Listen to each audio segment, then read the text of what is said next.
Welcome back to the Nerdrotic channel. My name is Gary Beekler, and I come to you from nerdrotic.com, and it is the late Nerdrotic Nooner. It is noon somewhere, folks. So here we are. At least we made it.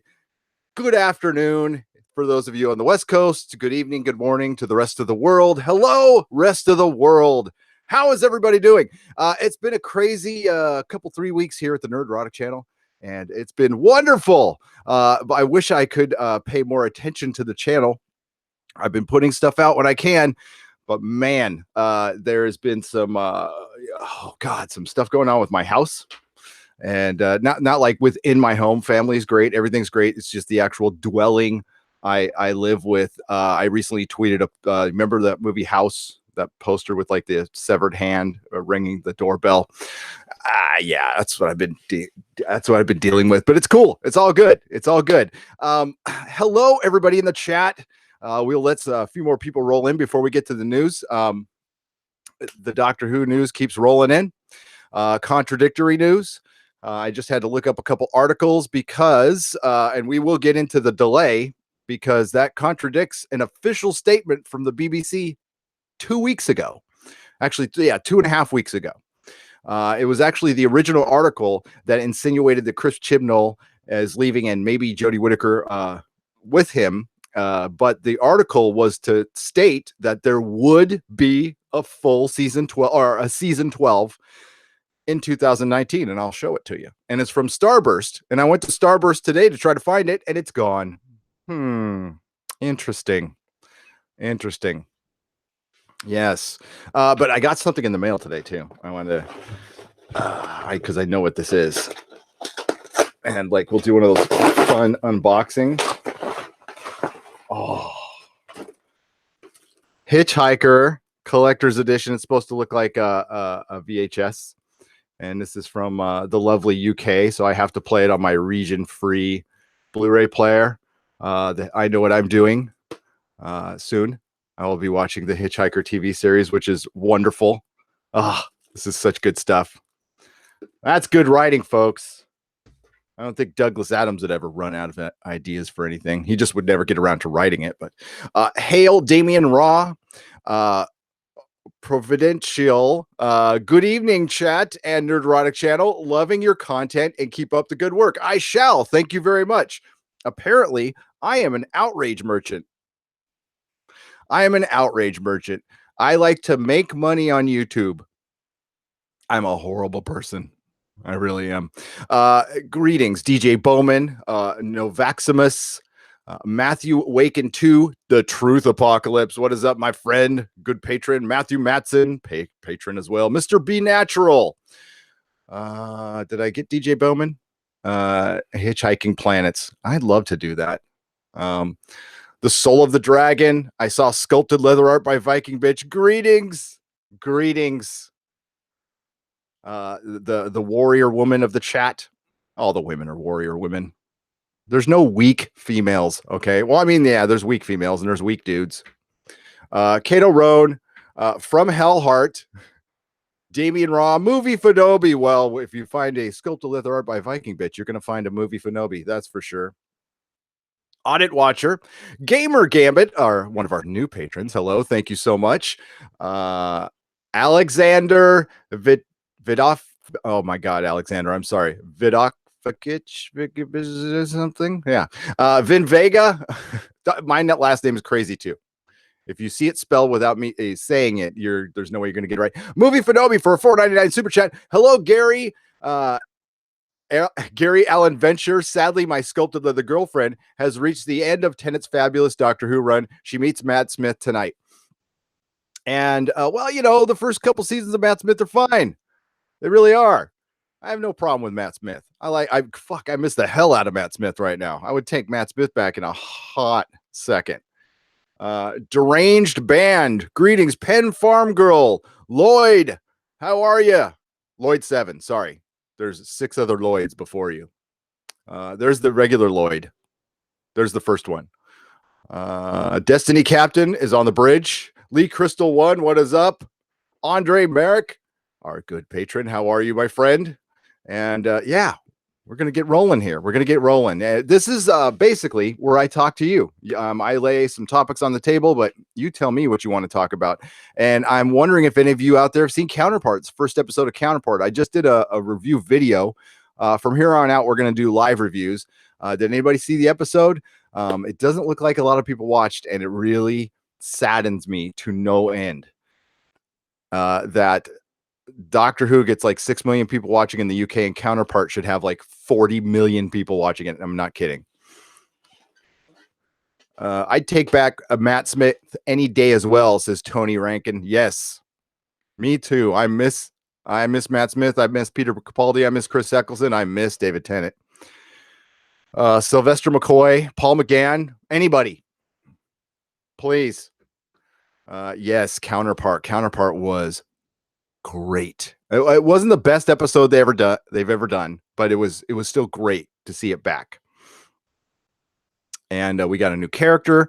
We learned something else about the crossing. It was very interesting. Oh God, I wish Paul McGann had come back so much. Yeah, we talked quite a bit about Doctor Who yesterday. It feels like so long ago, but we did a couple of live streams on it. But our good friends in America have not had a chance to sound off yet here on the Nerdrotic channel, and this is where you can do it safely without crackback. Still catching up on season 1 of Counterpart. JK is awesome. Says Nordy EQNEL equal. Is that supposed to spell something? Sorry, Nordry. My apologies. It is wonderful. Yeah, get caught up on that first season. If I had any writer that I could prefer to take over from Chibnall, like anybody, can he or she be American? Because I would say Noah Hawley or Sam Esmail. Sam Esmail does Mr. Robot, and Noah Hawley did Fargo, and he does Legion. He's going to be out of a job here soon, although I think he's running like 5 more TV shows or something like that. That's who I would pick if it was going to be an English writer. Well, my first pick is Jamie Matheson. Jamie Matheson wrote 2 of the best Capaldi Doctor Who's. They really felt like Doctor Who episodes.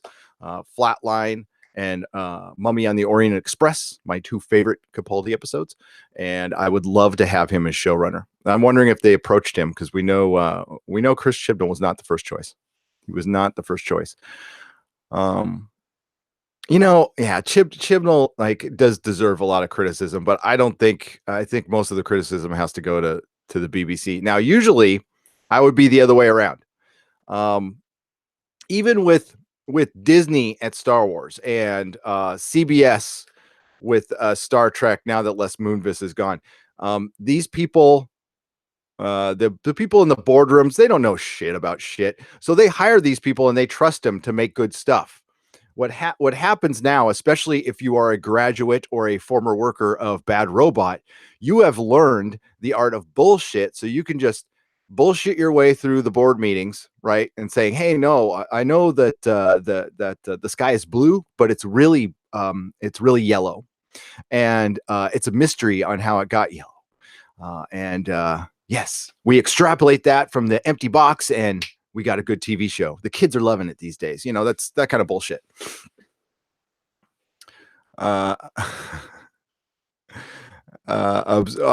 Season 12 ends with the absorbing Jodie. #spoiler, silhouetted animator. I would take that in a hot second. Thank you for the $2 super chat. We got a $5 super chat from Pocket Jacks Comics. My comic book Kickstarter is Guinevere and the Divinity Factory. Went live this morning. 29 backers already. Woohoo! Hey, that's good.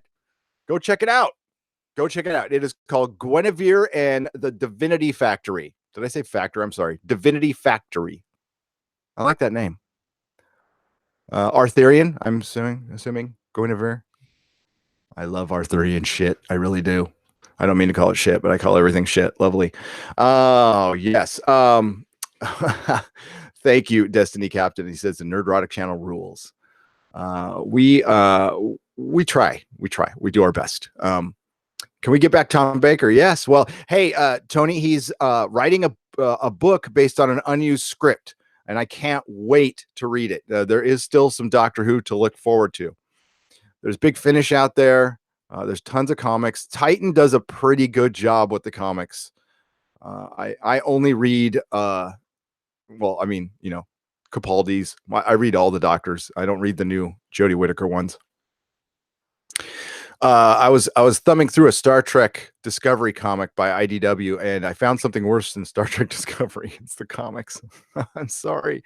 A Doctor Who by Howley would be nuts, says Vin Vega. It would. It would be proper Doctor Who brought into the current era, bringing everything the BBC wants. But see, Noah Hawley knows how to write. So go watch Legion. Legion is a bonkers show, but it is beautiful. And it would look stunning. Gamer Gambit, thank you for the $9.99 super chat. As a fan of Simon Pegg, Paul, Hot Fuzz, so this is SODT, sorry, and so on. He was also in the reboot season 2005. Yes, he was. I would like to see his take as writer. He is non-PC if given the freedom.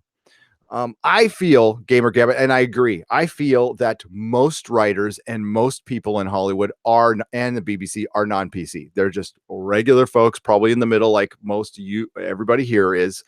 And they have to play the game to continue getting work. I'm not reaching on that one, folks. I'm sure you all know that. They politically, they just have to play the game. And there's some people who are like that, and there's some people who aren't, but they have to listen. There's tons of discrimination in Hollywood. Hollywood is the land of discrimination. That's why they, project so much and overcorrect so much, because they are guilty of everything they preach at us for. Believe me, I was there. I saw it. They're horrible. Observer Dude, for £5, thank you. What if a man auditioned for the role of female Doctor Who and identified himself as a woman?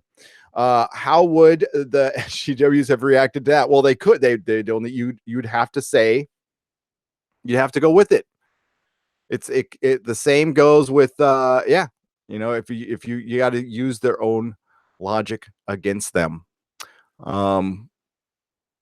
But don't put that out of the realm of possibility either. Have you seen Anti-Trekker's Trek Timeline Fixed video, Destiny Captain? I have. And I also watched his video where he rewrote the script for the last short trek. And it was, I will dare say, it was beautiful. I loved that story. So go watch that video. I'll link it in the description. It was such a good, real quick. So he takes out the Baul, and he has it in 6-month increments where Saru is observing hunters coming down and taking the Kelpie, and it turns out they're humans. And at the end, they get thwarted. Something tragic happens, but go watch the video. It's really good. Somebody at CBS should, I'm being real on this, should really consider just looking at that video and comparing it to the story that you gave us and think. I want you to just stop and think and be real. Like, forget all your prejudices. Forget that his name is Anti-Trekker and he's got a poop icon. I want you to think about what the story he told compared to the story you presented us and how much better his was. And he thought of it in 24 hours. I'll say 72 hours. Your message, why did your message get retracted? I see £5 and nothing. Well, I have some words, guys, that you're not allowed to use. I doubt that was in there. Super chat's weird. You could only say certain things in super chats, or they will swipe it. They're also, So be careful on that one. If you want to just like give a super chat and then say it in the regular chat, that's fine. We are proponents of free speech here, but we like to be a little tasteful. Not saying you're distasteful, not saying that at all, but we try to keep it fun. How's that sound? And we're glad you're here. We welcome you all. Everybody's welcome. Okay. Doctor needs better writers. Bring back Jamie Matheson. Yes. Jamie Matheson was great. Toby Whitehouse was good. There's interesting news guy on YouTube, Tim Pool. He says that less than 10% of people that identify as left do so go woke. Yeah, it's well, I'm in San Francisco. Dare say most of my friends are on the left. I would say most of my friends are on the left, and they don't like this shit. And this is San Francisco, so it's not like it's kind of left. It's kind of militant left, but my friends, most people are just casually into politics, and they just really want to sit down and watch a episode of sci-fi and not think about it, and then go about their lives. I think most people, I dare say, just want to be kind of left alone. It's like, let me do my thing, you do your thing, and we're cool. Don't tell me what to do. I won't tell you what to do, and we are cool. You could think what you want. That's fine. I mean, like, cool. But honestly, as an adult, I probably care way too much about Doctor Who and toys and comic books compared to normie thinking. But that's why I'm not a normie. So there you go. Because I love this shit, and it means a lot to me. What would you do to correct Doctor Who's narrative if it was up to me? Wire Monster, thank you so much for the £5. I love the solution-based questions. What would I do with the current Doctor, or could I just take it, just start it over from here? Well, what's done is done. All right, what's done is done. I would let Jodie, since she's here, I would give her another season, and I would get rid of Chibnall if I was running the BBC. What's done is that I do one more season with Jodie, because it sounds like she wants to do just one more season, and I would bring in a team of the best fucking writers in England. So I would say, Neil Gaiman, I know you're busy and everything, but I want you to map out a season for me. Write one episode. Here, I'll give you like all the money you want. Give it to Neil Gaiman, and then I'd instruct him to go outside of the UK for a couple people. Just, this is a rare exception. I don't ever want this to be a thing with Doctor Who, but the names I mentioned before, I would bring in. I would have Sam Esmail, Noah Hawley. I would find the top TV show writers currently running. Justin Marks, who's writing Counterpart. Whoever's writing like the 10 best critically acclaimed science fiction shows. Well, not critically acclaimed. Screw that. Scratch that, because they'll bring in Star Trek Discovery. But if it was me, yeah, I'd bring in 3 American writers: Justin Marks, Noah Hawley, and Sam Esmail, and then Jamie Matheson, Toby Whitehouse. I would beg Russell T Davies to come back for one more episode. Now, if I had my druthers, I would just have him come back, period. Because what he did with the Sarah Jane Adventures, he could do that with Jodie, and then we'll see, can she win people over? But then then it's back to basics. After that one more season, we get to the 14th Doctor, and we just start bringing in people who are the best people for the job, and we think about making this a show that's just entertaining.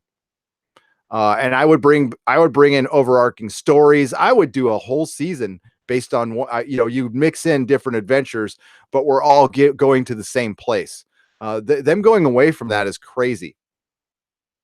Doctor Who was made for that stuff, and this whole argument that it doesn't bring in new fans. Oh my God. Listen, comic books is a proving ground, and I've been hearing this shite in comic books since before I opened a store. And it's chasing the dragon of a new fan. It's like the addict trying to get his first hit over, like I did, for years and years. When I was getting high, I wanted to repeat that first high, which I never did. You're never going to get the new fans by trying to chase them. What you do is you rely on your current fans to bring in new ones. That's how Star Trek hung around for 50 years. That's how Doctor Who hung around for 50 years. That's how Marvel Comics has hung around for 70 some odd years. DC Comics. It's because the fans you already have passionate fans. You have stewards. You have people who can shepherd in new fans free of charge. There is people who are happy. You hear me talking about Counterpart all the time. I am happy to do that. I don't need a red cent for that. I am happy. People love to share good stuff with each other.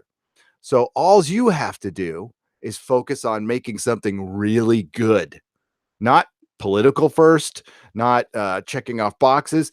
Naturally write something into the story, and it can be as diverse as you want it to be. The Expanse, and you just make a good story, and you will get new fans. Promise. I promise.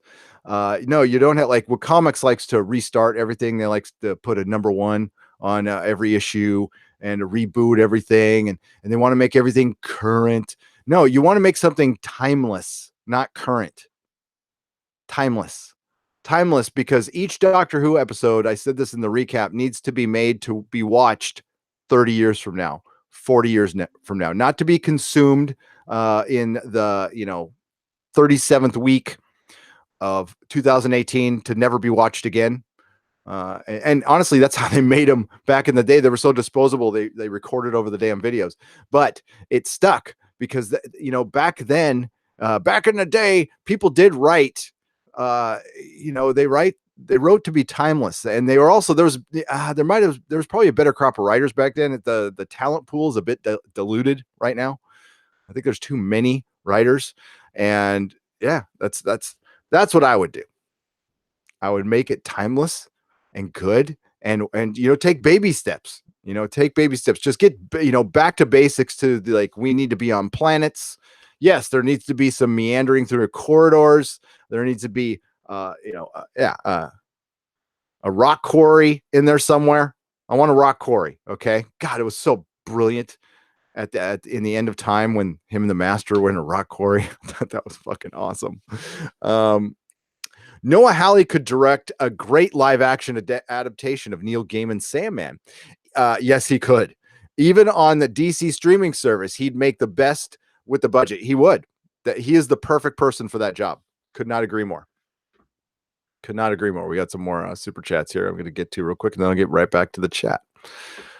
We do have a couple of other bits of news. Speaking of Rami Malek, the great Rami Malek, who is my pick for Namor. He's got to bulk up a little bit. He's got to gain about 50 pounds.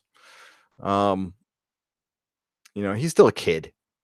He's still a kid, but I think he'd be a great Namor. Wire Monster, thank you again for the £5 super chat. I thought that was a great question that I took 20 minutes to answer. Pocket Jacks Comics for $2. How could I share my comic book with you? DM me on Twitter. DM me the link on Twitter at Nerdrotics. Philip Griffith, thank you for the $2 super chat, by the way. Pocket Jack Comics. Philip Griffiths for $4.99, £4.99. Is that how it goes? Hi from the UK. Do you think Doctor Who could be dropped because of acting and the bad scripts? That's kind of what I wanted to talk to you guys about. Now let's get to the article real quick. Thank you for the super chat. All right, so they just they did a tweet right after the episode aired last night, saying they were going to delay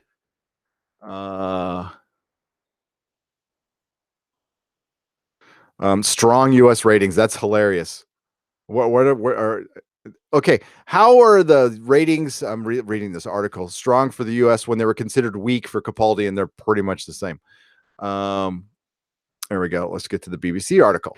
Let's take it from the horse's mouth, shall we say.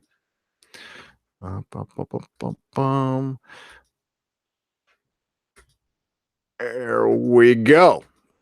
Doctor Who, Jodie Whittaker won't return for a new series until 2020. The next series of Doctor Who won't start until 2020. It has been confirmed. Series 11 ended on Sunday night, but after the festive special on New Year's Day, Jodie Whittaker won't be seen in the TARDIS again for a year. That's over a year, folks. Well, unless they give her another New Year's special, which they might. Showrunner Chris Chibnall said work on the new series had already begun. He said the team had been blown away by the response from the audience to the new Doctor.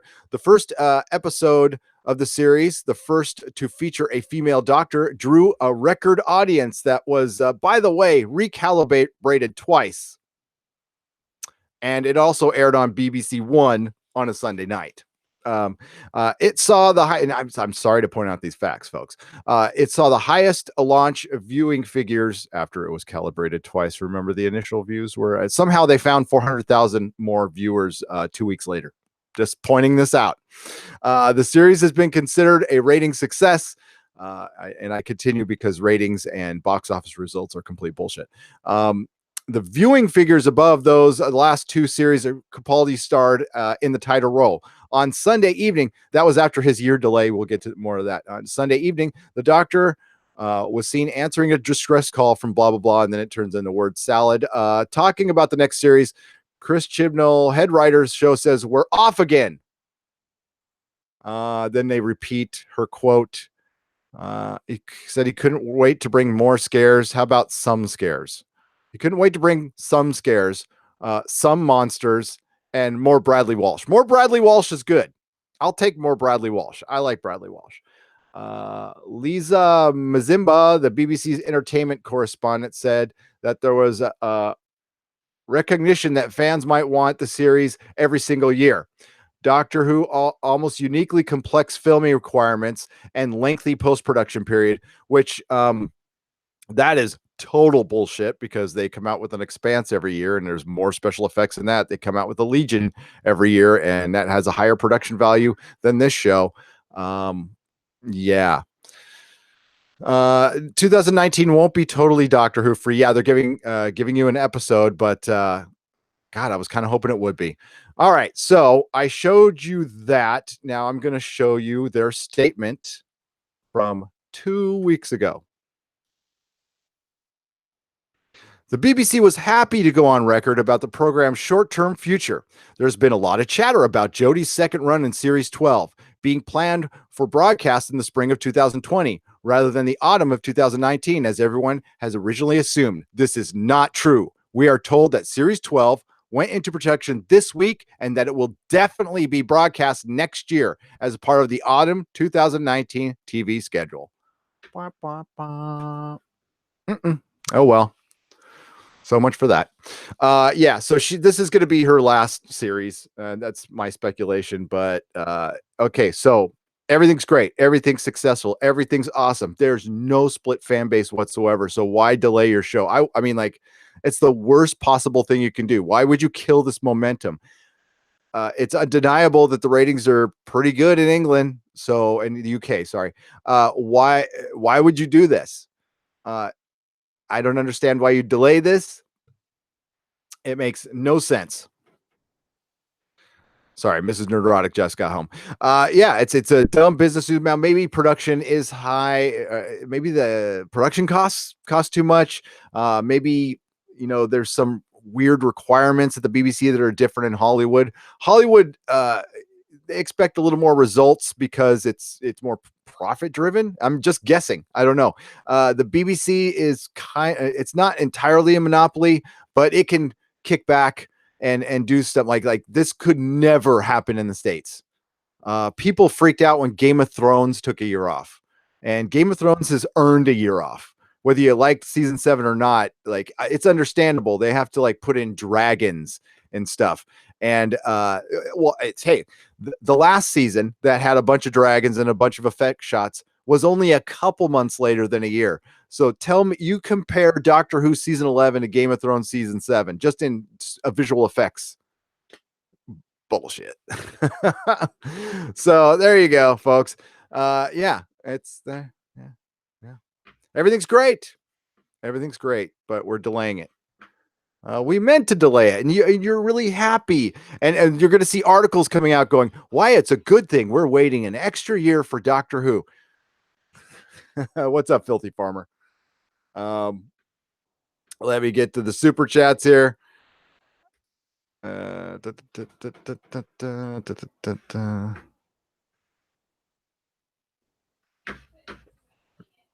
There we go. Sorry for the silence there, folks. Oh, well, Dakota Stanton's back. What's up? Dakota Stanton, want to recap the story quick, please, Gary? Want to recap of the story? $15 super chat. Which story? The one I just read? Or I can recap it for you too. It's fine. I will do that. Thank you, Dakota Stanton. Go find 11 and his TARDIS and go back in time and fix this. Boom, problem sorted. Says Kenobi Crazy One. Thank you for the $5 super chat. And Mark Sida, is it Sida or Sida? I'm sorry. In my head, the doctor died in the Doctor Falls. Grateful for the hello to my wife, Mary, who can't be here tonight, as in the hospital and op and would cheer her up to no end. Is this Mary? The Mary? Or no, not it can't be because you're in UK. Well, hey, shout out to Mary. Mary, I hope you're feeling better. We want you home soon. Get out of that hospital. Thank you so much for the £9.99 pound super chat there, Mark. I appreciate it. And all the best to your wife. I'm sorry to hear she's in the hospital. That sucks. Tamarox for $10. Sounds like some professional grade smoke blowing for about Doctor Who. Yeah, that was some bullshit, is what we say here in California. That is steaming pile of bullshit. Thank you guys for the super chat. Gary, Gary, you don't get it. They think we're all really dumb. From Hellheart, they do. You're right. Whoa. You're assuming that they think we're smart. I'm smart. This better be porn. This is Man of Action. Holy crap. Yes, Penn Farm Girl. Thank you so much for chat. We hit 13,000 subscribers today. And I was so caught up in my own shit. I get this little tweet from Penn Farm Girl, who's like looking out for the channel kind of better than I am right now. Thank you, Penn Farm Girl. She is, we have the best wrenches here, folks. We really do. Welcome to the newcomers in the 416 watching. Welcome to the newcomers in the chat lurking. Everyone helping this channel grow. Yes. And all you new subscribers, you're part of the show. So you're hired. Best get to work. You got to get in the chat. You got to talk because you're the co-host. It's a very busy schedule. So there's no HR department. So there's going to be a lot of touchy feely, but it's okay. It's all respectful. It's all respectful. Yes, I think they're trying to have everyone stop talking about how bad Doctor Who currently is. Yes, they are. I haven't had a chance. We had a first here at the Nerdrotic. Steele Johnson, thank you for the $2 super chat. Hail, Gary and friends. Somebody did a video complaining about us. So I haven't seen it yet, though. They called us outrage merchants, whatever that is. But as far as this delay is, I wonder what really is behind it. We originally reported like a month ago, and it was from sci-fi.com. I can't remember, that there was going to be a delay in the season, and we were getting a bunch of clapbacks saying, no, there wasn't. But they said there was production delays due to, I don't know, maybe not signing Jodie because they had her on a year-to-year contract. I'm trying to think, have they done this to any other Doctor in their second season? Have they made them wait a year? Now, I wasn't watching the stuff live in the early days, so I don't know how they treated William Hartnell or anything, but I will leave this to the people in the UK, the Whovians out there. Have they done this before? Or is this a first? Why would you treat a woman like this? What's up, guys? BBC. But yeah, I don't know. Rosie, a G12 gives $1.99 and says $10. Is that what you wanted to get? I love that. That's the second time that's happened. Beautiful Twisted Mind, Canadian, $2. Great channel. How about Sergeant Rock movie? Fuck yeah. Who would be Sergeant Rock, though? Who would you get Sergeant Rock? Somebody like Jeffrey Dean Morgan, but not Jeffrey Dean Morgan. I haven't seen the Elseworlds yet, Matthew Matson. I want to, though. How does that sound? I'm probably going to watch it tonight after my AA meeting. You've made it when somebody does a video complaining about you, right? Sculpted leather art. I was like, yes. Somebody pointed that out. I was like, cheers, man. They weren't really that bad. I was kind of hoping for some, flaming daggers, and they just called us an outrage merchant. Yeah. Well, it's not like I planned to do this. It's not like I'm all, man, I can't wait to complain about Doctor Who. No. I you know what I want to be talking about? Like the fucking Daleks and Cybermen and theorizing like what the timeless child was, if it actually made sense. I want to, Captain Jack running around because for some reason they don't want to bring him back. Oh yeah, because he outshines the Doctor. Yeah, so that's why we're never going to see Captain Jack back. Liger fan Colin Baker had some lengthy waits, didn't he? He did. What? You know what? You're right. I think after his first season, they did make him wait. I wasn't watching it week to week, but I remember hearing that in one of the 50th anniversary specials that they made him wait. Got a year or so. And then they took his season and pretty much blended it in the Trial of the Time Lords. Am I right on that? I think I'm right on that. Hail Outrage Merchant. Thank you, Justin Chapman. I appreciate that. The Soul of the Dragon. I'm now imagining Nerdrotic Channel as a merchant from Resident Evil 4. Yes, I am. Sci-Fi Horizons Nerdrotic Channel. Douglas Adams wrote Pirate Planet, a good Doctor Who episode with planet stealing. Yes, you're absolutely correct. Dr. Douglas Adams, like I said, I just got this in the mail today. I cannot wait to watch this. Fucking Brits rule, man. Doctor Who Rotten Tomato is 43%, like the current series. Is that the user rating? Ooh, I haven't looked at that. Let's go look at that. So we're getting the same thing then. I bet you the critics are 100% and the fans are 43%. I thought it'd be higher. It seemed like there was a lot of fans who were just backing this, and it's oh my god, I got so much Doctor Who to go through. Here we go. There we go. There we go. The critics gave the current episode 79%, and there is no user rating. There's too much stuff to wade through there. Yeah, 11 people like that. I mean, the last episode wasn't the worst, but it was nowhere near good. I mean, like it's at best you can say, well, it didn't totally suck. Gamer Gammon, I own every interview and episode not lost. And not until John Pertwee's time did the first negative comment surface about William Hartnell being a perfectionist on the set. So it had been years. It had been like a decade. Once things get past a decade, that's axe grinding territory. I'll say. If somebody is still mad about something 10 years later, if somebody's still mad about something 10 weeks later, come on. Unless, I mean, there's like for acting. I mean, for a job thing. I'm going out on a limb and saying the NYE episode will suck. The New Year's Eve episode will suck. C. Chibs is the worst Doctor Who writer ever. That includes the Drek from Colin Baker's Sixth Doctor. He is. He is.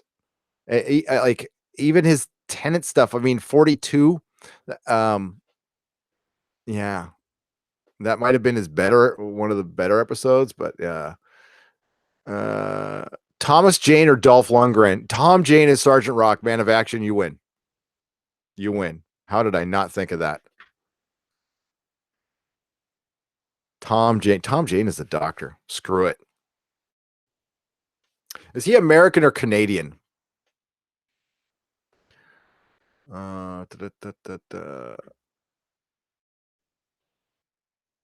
Yeah, 46% audios. Well, I don't see that. I see Doctor Who Series 11. Okay, I'm just looking at Doctor Who. My bad. Doctor Who Series 11. Hang on. We're going to look that up. Or we say season over here.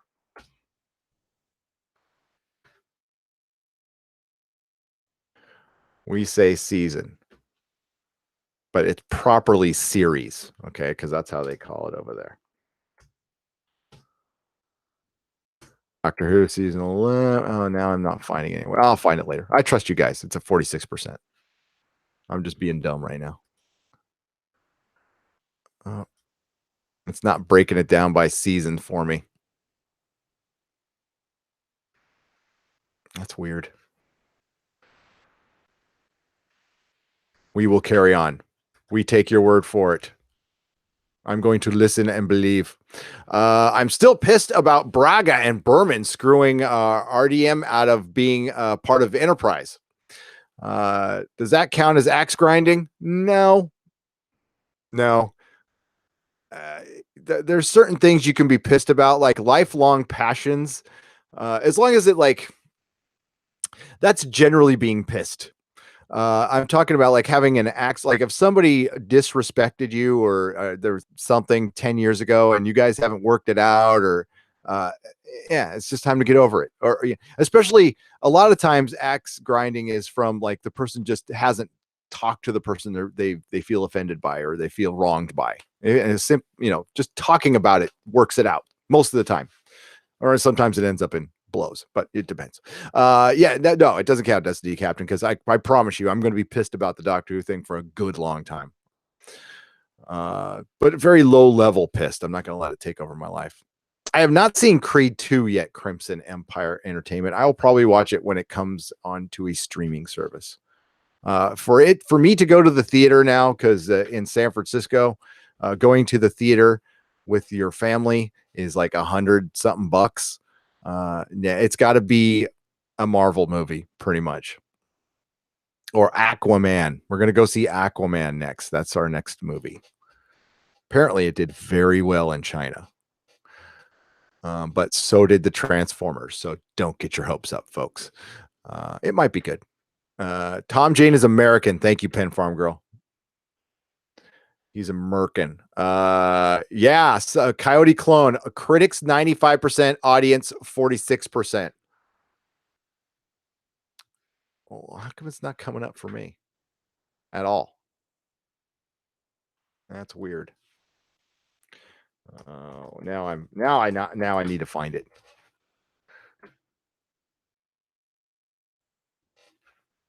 Boom, boom, boom, boom, boom. It doesn't come up. That's so lame. Television. Yeah, nothing. All right, forget it. I'm really good. I hate giving up on a project, but this is not very exciting to watch. So, let's go to get back to the chat. Oh yeah, our Facebook group. Share it. Thank you for sharing. We have a Facebook group. Check it out. Carry on the conversation. Is Chris Chimballs in the chat? What's up, Chris Chimballs? Really well done on that episode. We got another super chat here. Opinions can't be objective. Facts, buddy. It says Telegon. Opinion. Yeah. What? £2 super chat.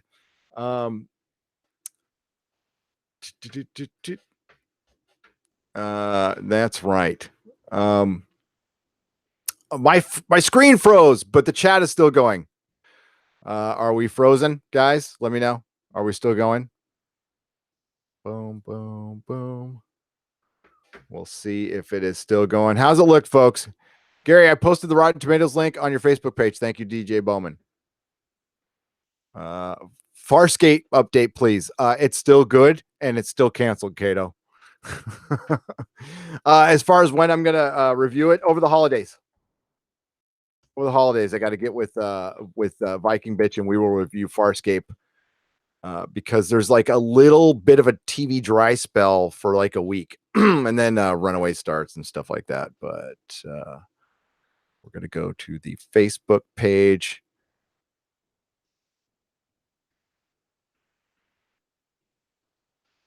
Oh, my Lord. But and the critics split thing. I mean, like, it's not even, they don't even deny it anymore. So that's always good. I think everything's out in the open that Access Media are a bunch of shills and they're starting to be upfront about it. And that's the thing that like maybe some of you fans don't know. And I hate to tell you this. So I experienced this for the first time working in the comic book industry, working at the comic store that, and this isn't a super broad generalization. This is something I've witnessed many, many, many times. I'm not going to say everybody. I'm going to say a great number of creators and journalists have a strong disdain for fandom. And I don't understand it. because they themselves were fans before they got in there. So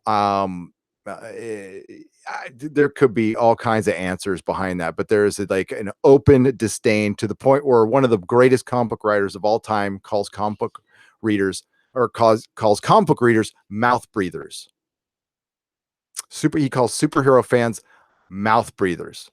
And yeah, this is a guy I used to talk to and stuff, and yeah, I'm not a big fan of his after he said that. So da, da, da, da, da, da.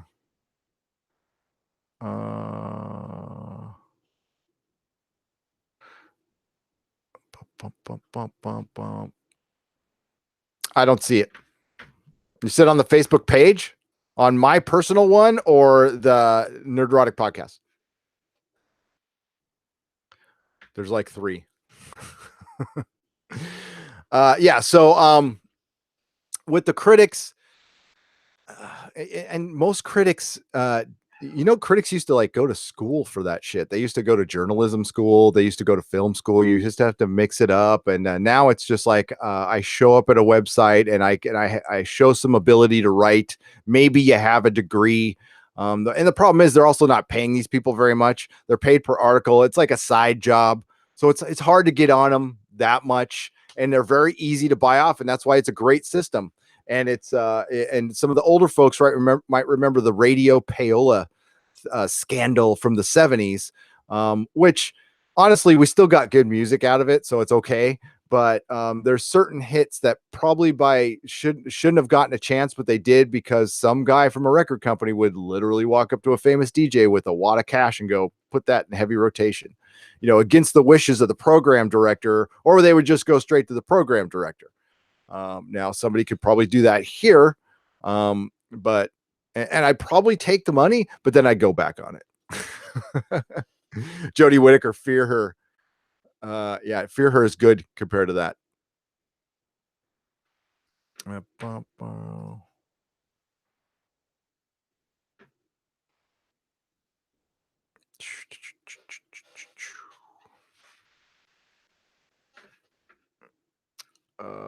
Inbox.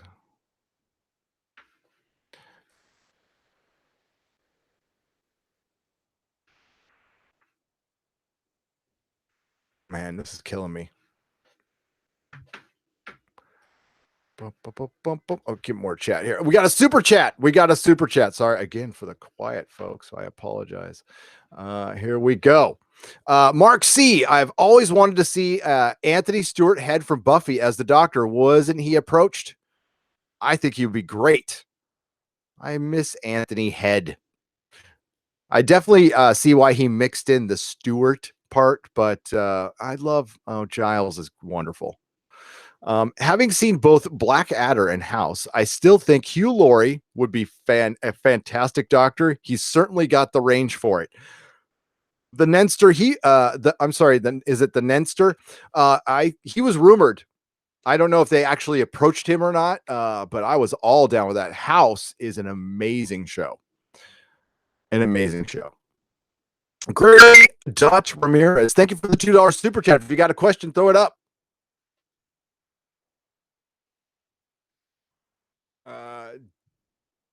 Death Networks. I am going to watch Elseworlds, and I'll let you know. I will let you know. I plan to watch it. I'm not a big fan of the CW, folks. I'm not. The CW started out great. But my biggest worry after Arrow's season 1 and 2 and Flash is just like, is it going to turn CW? And because I've watched CW shows with my wife and stuff, and and it did. What do I mean by CW? It stopped being superhero and started being silly, and the stakes became a little silly, and it became a little too tight. It's just become a caricature of itself. But I'm excited about the crossover thing. I'll admit that looks pretty cool as a comic book fan. I do a super chat, but bloody PayPal is taking their sweet time posting on my cafe. It's okay, Stephanie. You don't have to. Just tell me what you want to say, and I'll say it. You do not need a super chat. I really appreciate the super chats that are great, that keep the lights on. I appreciate it. I'm not saying don't send them, but I'm going to try to read all your chat. That is my goal. Hit at Nerdrotic channel. So if you really want to get my attention, it kind of highlights it on my chat so I can see it if you're not aware. Okay, what's going on? Yeah, Doctor Who sucks. Light Sky. Yeah, it does. I mean, we could just do that. We could do that. I also want to talk to, I don't know if anybody saw Counterpart.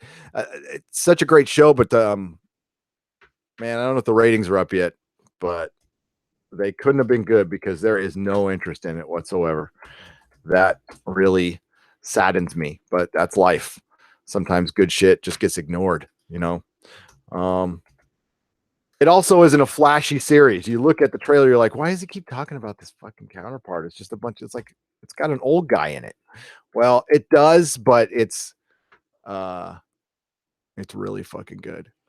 There's no season 2 ratings up yet. Nope.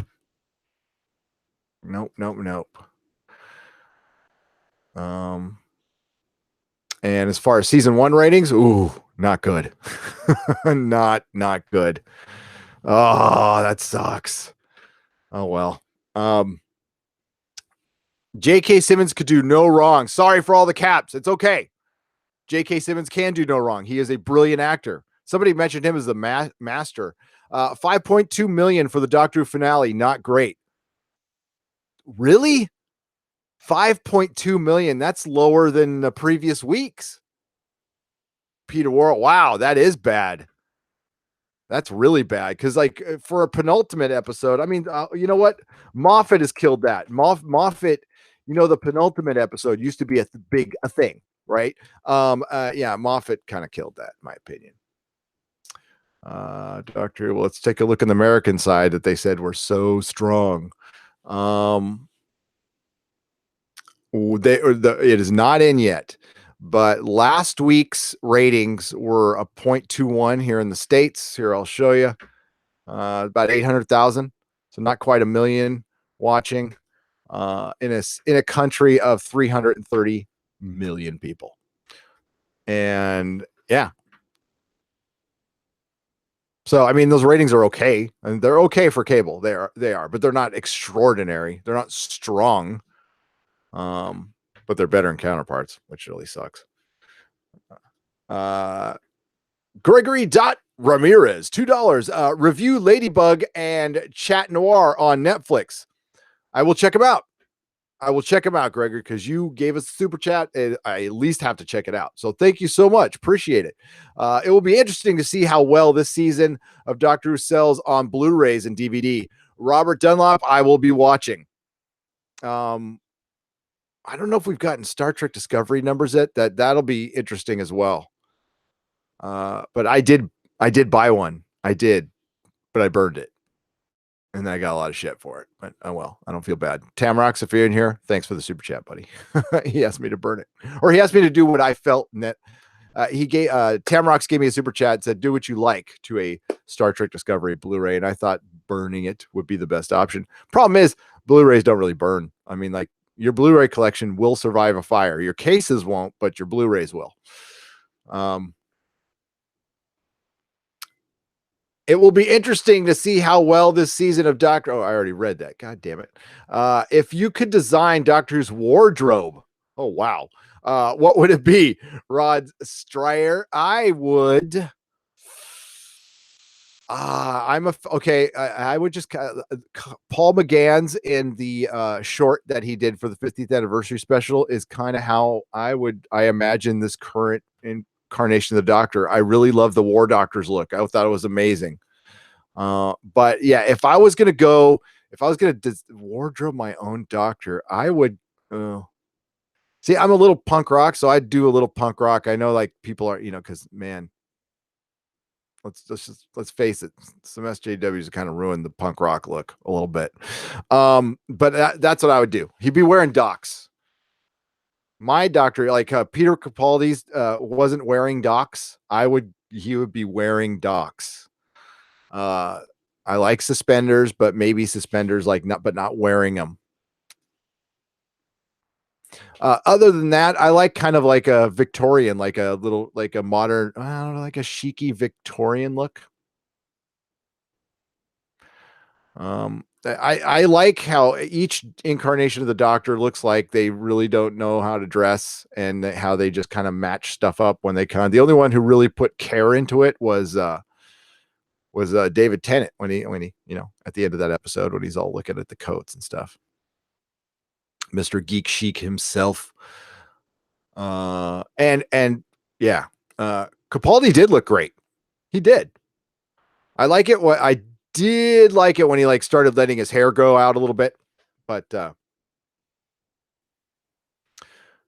I'm not a costume designer though. I'm not. Suspenders and a bra. There you go. I've asked twice, Viking bitch, has anybody seen Counterpart? And I've gotten no responses whatsoever. There's nothing to talk about if there's nobody to talk about it with. That's the problem. Nobody watched the show, which sucks. Did you ever read Baker Street's comics? I did not, Terry B, but I've been to Baker Street. But yeah, we could talk about Counterpart. Let's talk about Counterpart. Personally, I think they should have brought it up at Craig Ferguson for a guest spot while Capaldi was still on the show. The two of them were in a punk rock band together. That's right. Wire Monster, subscribe to PewDiePie. Says because he needs more subscribers. 2 pounds. Wire Monster. That's funny. John T-Net for 100 Hong Kong dollars had 400 watching. Smash the support. Yeah, we did. I don't know what I said. I said Counterpart probably. No, it's okay. Hey, people have to go. I've been going for like an hour. So that usually it dips after an hour. Sorry, haven't seen Counterpart. Didn't even see a TV ad for it. And that's Stars, man. That is the network it's on. It sucks. It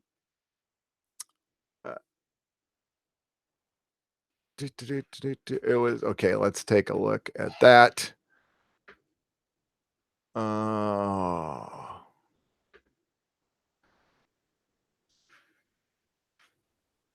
Unfortunately, I can't see anything on my Facebook right now.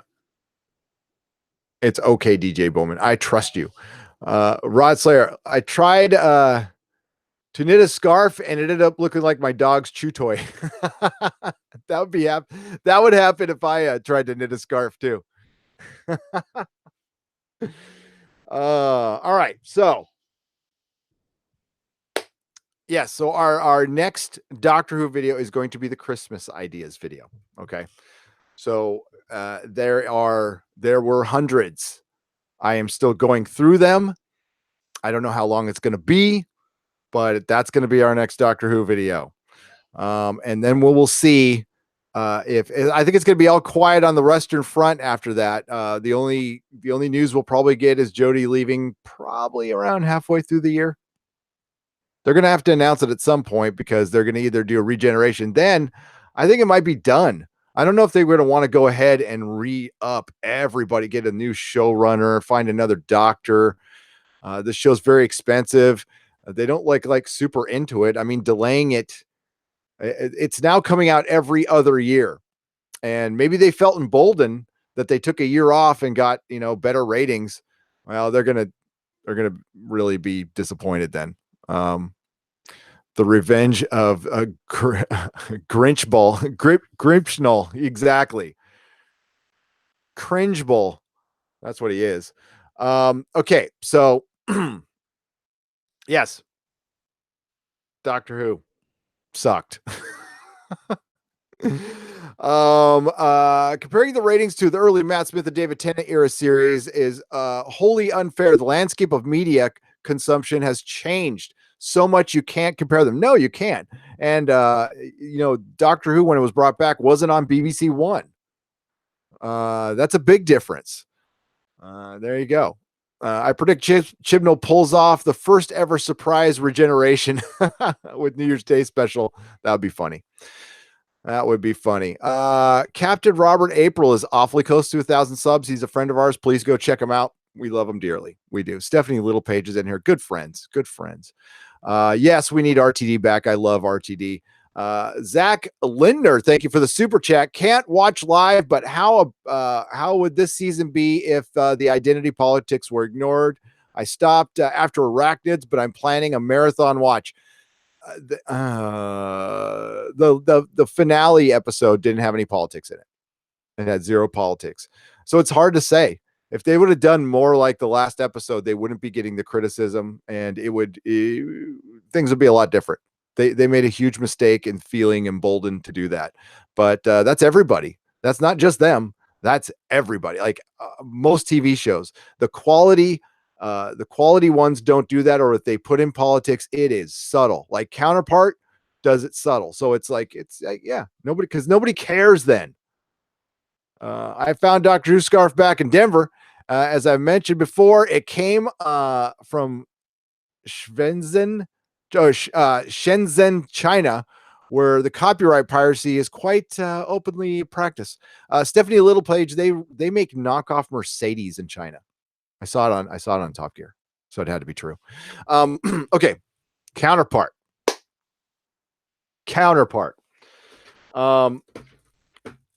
I gave my 12-minute review because it premiered last Saturday, and I like to put out my reviews as quickly as I can afterwards. The problem is it airs on 9 p.m. here on the West Coast, so that's quite late. It drops at midnight on Amazon Prime. Not everybody watches on Amazon Prime. What's counting against Counterpart is it is on Stars and it's on Amazon Prime, so it comes out 2 separate times. So it really hurts a word of mouth because I can get out and review it early, and I think I was the first video review on it, and nobody gave a shit. It really was disappointing. Shit, Doomcock, myself, there's been a lot of people talking about the show and talking it up. But listen, this is it's behind a paywall, and people are just not going to budge on that. There's too much out there. So now that we're talking about Disney streaming services and all these other services, guys, good luck. That's all I'm going to say is good luck. Titans, a series that would probably be the #1 series on CW if it was on the CW, is behind a paywall. And I understand that they're starting a streaming service, and it makes sense. But it's getting, a tenth of the viewership that it would get if it was on a regular network right now. Now we know what the future is. The future is streaming, but you're all going to have to work with Netflix and Amazon at some point. And Stars is smart. At least they work with Amazon. If Stars was on their own, they'd be dead right now. So the actual episode itself was pretty damn good. I'll give it an 8 out of 10, where I give the series 1 of Counterpart 10 out of 10. Noticeable people missing. Aldrich. The character Aldrich is it was a great character. He played housekeeping. He was killed at the last in the last episode of last season. Now anybody who dies in Counterpart can come back, but his character noticeably missed. Poe, who was killed at the end of last season, noticeably missed. They brought a new character. I don't know if she added very much, and she felt like she really didn't fit in. So these are the bad things about the episode. She needs time. I'm going to give her time, but she really just looked like it just didn't fit into this world for some reason. Everybody in this world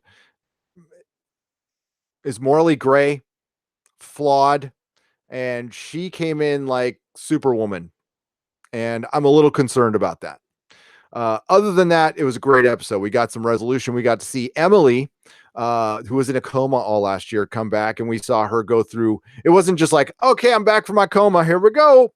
No, she had memory loss. I mean, that stuff is real. They thought about that, and it was really well done. And it really exposed something about Howard Prime. He is a shitty husband. He is really bad. He is not a good caregiver. He has this ideal in his head of a woman he loves, but he is nowhere near ready to do what it takes to keep that love. You could tell he's getting bored with her. It was such a good acting job by J.K. Simmons to get frustrated with her and stuff. Yeah. And she already knows something is up. We also find out that Aldrich got pinned as being Shadow. So Claire, they pinned. Now the whole Peter Quayle deal with Howard Prime is paper thin. There's no way they can get away with that long. Now they got a lot over on Aldrich, and I think there's something more to that. Here's what I'm worried about with this show. And this kind of happened with Westworld season 2. The sophomore slump is a real thing with TV shows, because something you're allowed when you do a season 1, there's no time limit. So you had all the time in the world to work things out, and it feels like they built a world that I don't know if they're ready to cultivate, and we're gonna have to see, because I see a couple chinks in the armor in this episode, but it's still a very fucking good show, and I still mostly love the episode. It was great to see Howard Prime back. Peter, oh god, Harry. Oh, what's his name now? I'm gonna have to look up the kid who plays Peter Quayle. He was in Doctor Who. He played Viserys Targaryen.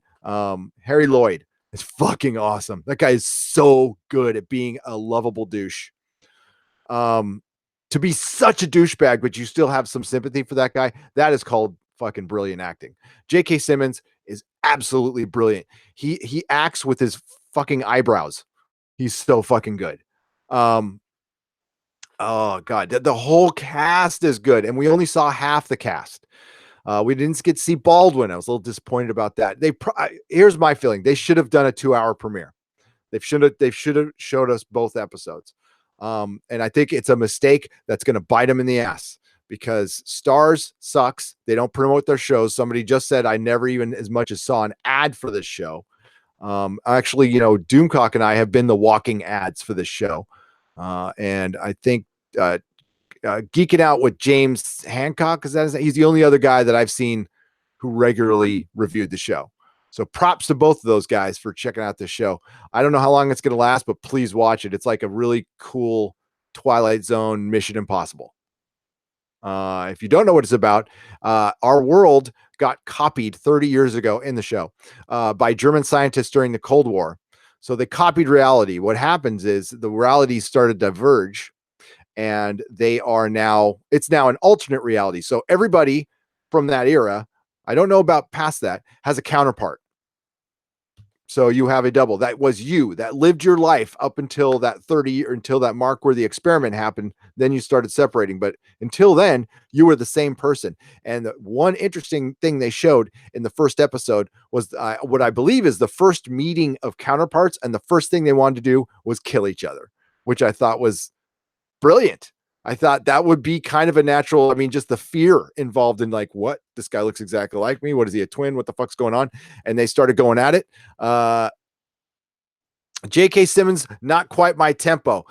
Give it a chance, Pocket Jack Comics. That's all I'll say is give it a chance. He really is brilliant in this. I would not steer you wrong. It was a setup episode, but they really needed to hit the ground. They kind of did, Mako. They kind of did. There was, like Claire, when they brought Claire back, and Claire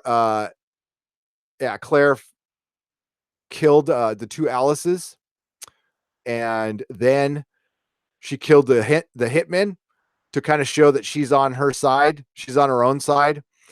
But then they kind of went against that, and now she's all about Project Indigo, which is my oldest son's name, which I thought was cool. So let's get to the chat. What did you guys think about it? You know what I thought about it. Peter Quayle dies with a molten crown.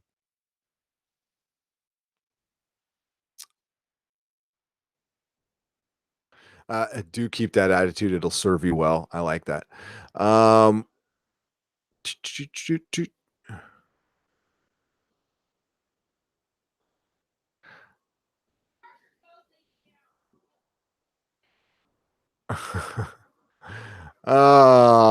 You can hear my wife yelling at my dog.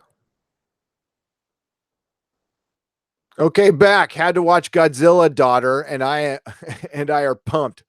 Doctor Who meets Edgar Allan Poe, and they get caught in real life Poe stories. That'd be kind of cool. The Raven, Telltale Heart. I would love that. 100 Hong Kong dollars. Yeah, it's still awesome. 12.79 is brilliant. We got a couple super chats we got to read here too. Zach Lidner. Oh, I already read that one. Oh, wait, yeah, I already read that one. Okay, we're good. We're good. I wonder what they're going to do with that assassin. She has nowhere to go. As far as the character, Natasha Coulter, yeah. As far as her story, well, she has nowhere to go because the crossing has been sealed off. And honestly, I think she might be working. Well, I think we're going to find out there's an op within an op, Natasha, because they went ahead and showed us one of the people in management, and to show something that early tells me that we're going to get something flipped on us big time. That's why I kind of wish there was a 2 hour premiere. We'll know more after the next episode. I think this series is going to take about 2 or 3 episodes to get going, and I don't know if it can afford that. It's only 10 episodes long. No, Vasco's. I was talking about Counterpart. Thank you for the $5 super chat. Off topic, but damn, the new Godzilla movie looks great. It really does. Koba, thank you for the super chat. I can't wait. I love that shit. I love that shit. We will review it. The whole mystery is management. It's clear they're controlling and orchestrating everything. They are. And is it an experiment or not, Mako? That's the weird thing. I would think if you met an exact copy of yourselves, there would be so much understanding. You'd be friends. That's a good point, OG Spocklove. And I think, yeah. So maybe it kind of depends on the person, like with everything. Counterpart and Legion have the same composer as does Star Trek Discovery. Unfortunately, he does the music for Star Trek Discovery as well. Is it? Yeah.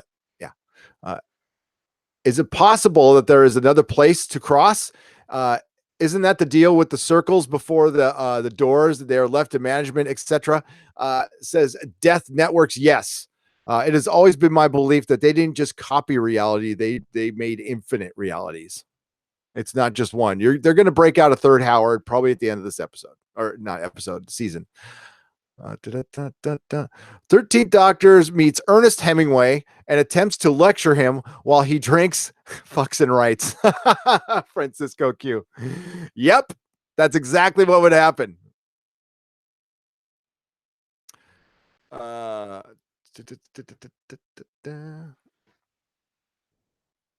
think there's multiple realities. I think there's I think it's a door.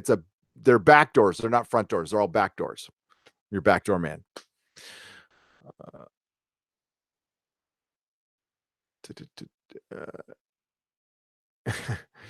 Gary, Betty Grable and Naya is the ex-girlfriend. I was telling you, no way.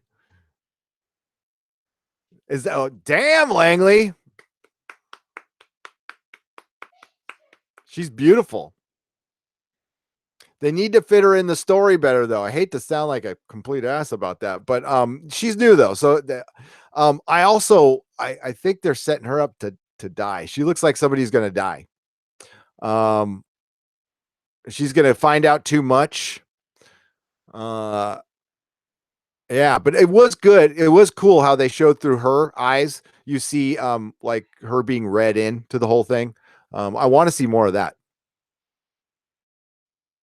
What about Howling 3, the Marsupials? What about it? I don't think I've ever even seen that.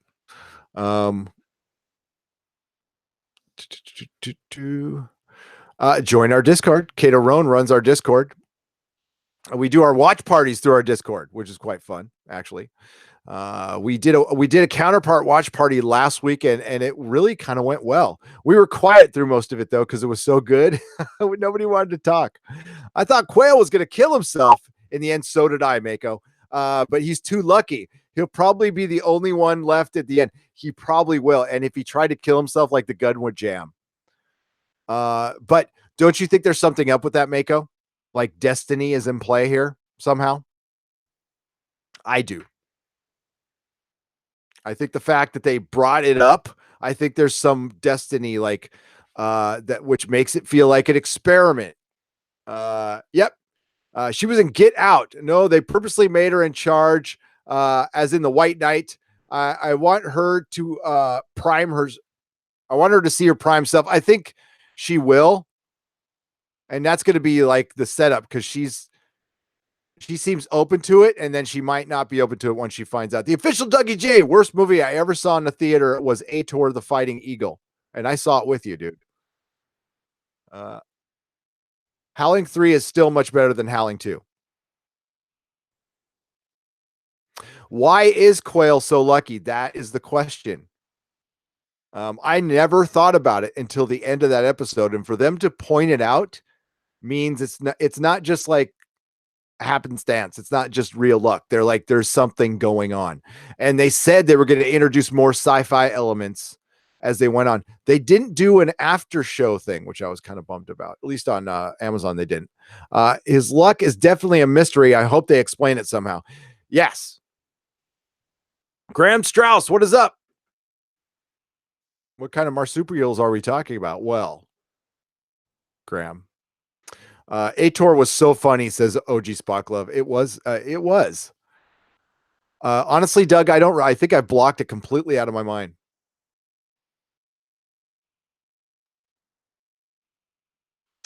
Does that mean they created their own Nexus realities? Yes. They might. The Macron crystal? Yes. Something like, yes. They might. It actually does. That's what I kind of think. Yes. Very good. Very good, Chris Percha. Can you give your opinion on differences between RTD and Moffat? Says CTO Jonathan. Yes. The difference between Russell T Davies and Moffat is Russell T Davies does not mystery box and Moffat mystery boxes. Now, I didn't realize Moffat was mystery boxing until I saw J.J. Abrams describe his mystery boxing, which basically this mystery box thing that he supposedly created is a total fucking ripoff, by the way. Just it is. And it's a type of writing that really started getting popular. It goes back to Pulp Fiction. It's the unreliable narrator telling stories not in order and just withholding information from the viewer, making it a mystery. Now, people know how to pay off, like Quentin Tarantino knows how to pay shit off. Once in a while, Moffat knows how to pay shit off, but it turned into a bit of a gimmick. Russell D Davies was a very linear writer. I'm going to set some things up, and then I'm going to give you a big, epic fucking ending. And what we never got with Stephen Moffat was a big, epic ending. All of his stuff felt kind of empty. Like, even when we saw a lot of bad guys, it didn't feel like Stephen Moffat has a problem with the Daleks and the Cybermen, and it showed in his writing. RTD did not.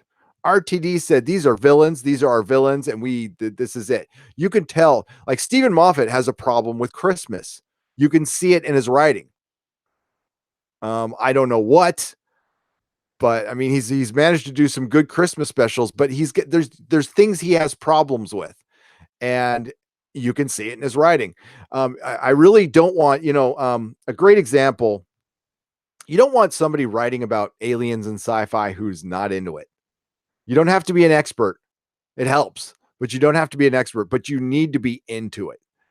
And that is the biggest problem with the writing we're getting from fucking Doctor Who and Star Trek Discovery is we got people who aren't really into it. They're there because it looks really good on their resume. And, oh, wouldn't it be cool to tell my friend at a party that I wrote for Star Trek? They don't really give a flying fuck about writing for Star Trek or Doctor Who. They could care less. As a matter of fact, they probably think it's silly. Like Lucy Jones. Lucy Jones, those Daleks, they're bangers and naff or whatever the fuck she said. I don't know. Sorry, bangers, that's a food. They're naff, she said. And Doctor Who is Amdram, which is amateur drama, which I found out, which, we say rom-com, romantic comedy. I sold an iPhone case to J.J. Abrams at the SF Apple store. You did? Did he just buy the case and didn't fill it with anything, Doug? Was it his mystery case? And my next question is, why didn't you punch him in the face? I know. You're a father. You can't be doing that stuff. Now I'm hungry for bangers and is it bangers and Nash? What is bangers? I don't want to eat anything called bangers. Sorry. Yeah. Encore 1 2 3 4 5 6 7 8 0. It is. That's the best way to describe it. Is this season is more like a spin-off of an actual Doctor Who show. It was not an actual Doctor Who show. J.J. Abrams destroyed Star Trek. Thomas Williams, he did, and he's just currently destroying Star Wars. So he is the destroyer of all IPs. J.J. Abrams. I am become death, the destroyer of IPs. I am J.J. Abrams. Sausage. Gamer Gambit. I just see sausage, and I'm thinking of Kids in the Hall. Sausages.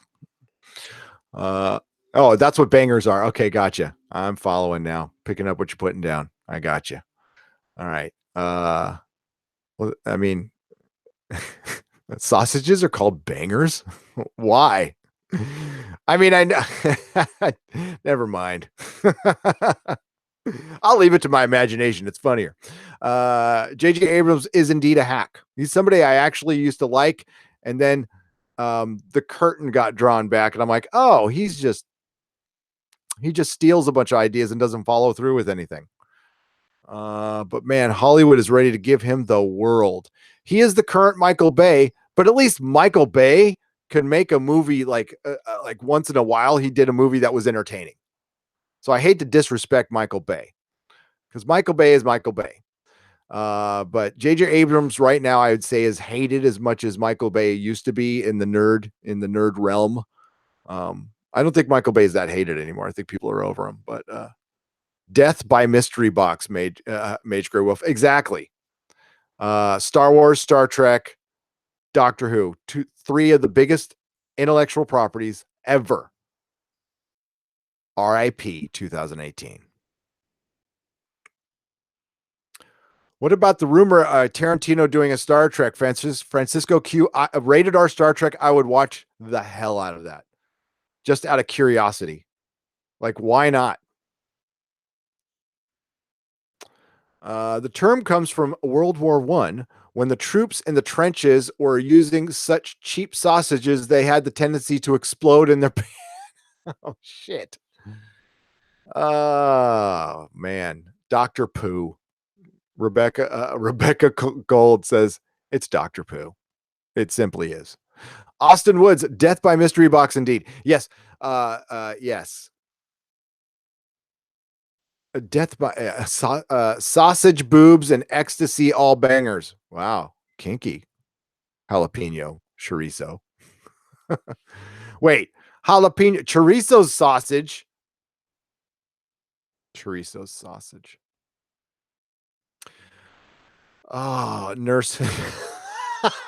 Nurse Who. I don't know why that made me laugh, but it did, Lulu. Good job.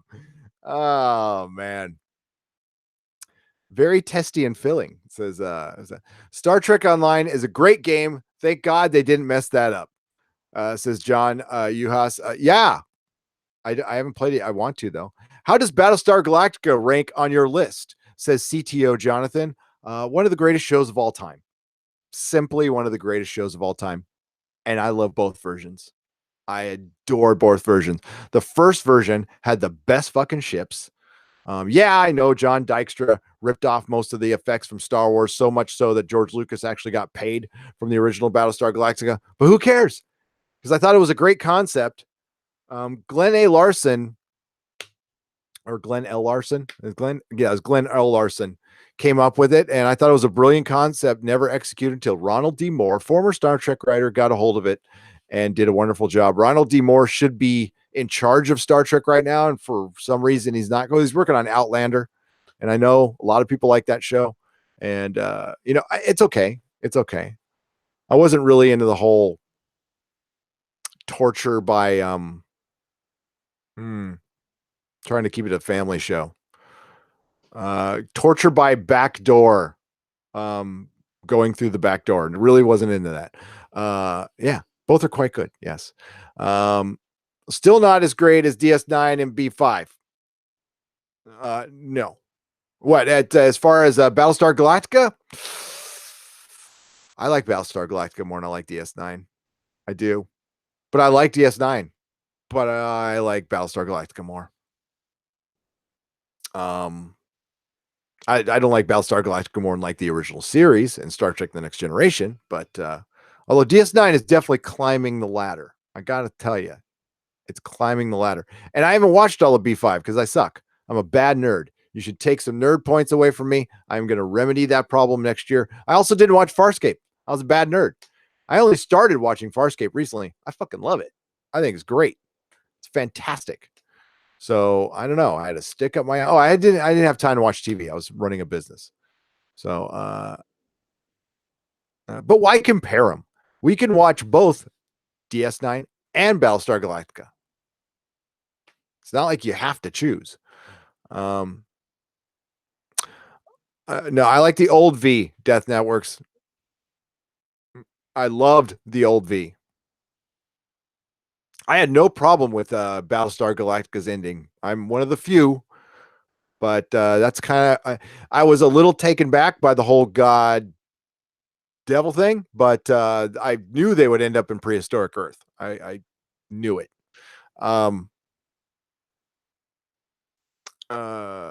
But the religious overtones in it or undertones or whatever you said didn't bother me a bit. Because I kind of saw it as like a galactic universal intelligence more than actually God and the devil, but we'll see. Caprica. Who watched Caprica? I thought, man, I wish they would have stuck with Caprica. Caprica had some amazing concepts. People just didn't watch it. I liked it though. I thought it was good. But they just wanted Battlestar Galactica, and Caprica was like cyberpunk, like something else. Firefly's amazing. Firefly was amazing. Perfectly ended with Serenity. The operative in the Serenity is who I wanted to play Doctor Who. Or the Doctor, I'm sorry. Yeah, minus 50 nerd points for just saying that. Lex is like Hitchhikers on acid. The Bentox, I have listened to Hitchhiker on Acid, so I will hold you to that. Back in the 80s, yes, actually quite a lot. So when I see Lex, it better be like that. Bentox, no, just kidding. Loved Caprica, says Pocket Jack Comics. Yeah, it was cool. That's a talk about a show ahead of its time. I think they should come back to it. I hated the new Cylons. Human Cylons was cheating. But it makes sense, Thomas Williams, and they weren't all that way anyway. And if you're not cheating, you're not trying. BSG, Scargate, love them both. Yeah, I gotta watch Stargate as well. Stargate was, I tell you what, I was not into it, but it was just because my prejudice against the movie. I didn't like the movie, but I heard the series is much better than the movie, and I should give it a chance. So that's another thing I need to correct. I've never watched the Mighty Max. At least I don't think I have. Death Networks. Maybe I have. Pink Floyd and Hitchhikers. Oh, yeah. Zepha, do you realize your robot hums like Pink Floyd? That's on the album version. I believe that's on the radio version too. Maybe not. Maybe that's just on the album version. I'm not sure. It's been a bit since I listened to Hitchhiker, but again, I'm so excited about this. It looks like a VHS. It says "Don't panic" right here. Here, let's open it up. Let's open it up. See what's inside. How am I liking Night Flyers so far? I kind of am liking it, to be honest with you. I'm a sucker for sci-fi. I don't know if you guys, there's so many similarities to Origin though. It's kind of silly. Like somebody should be calling somebody about some, I don't know, plagiarism maybe. But I mean, in the end, it's not similar, but man, those shows are a lot alike. It's the typical, colony ship in trouble, Earth's dying, we need some help. So yeah, so it's supposed to look like a VHS tape. There you go. And then you open it up. And we don't get this in the States, by the way. This is a British. I had to go to amazon.co.uk. And you get a little book. Oh, you get a couple books. All right, cool. You get this. Yay. And it's got 4 fingers. Fucking hated that 3-finger thing. It's the 1981 series. Yes. Oh man, do you not miss this guy?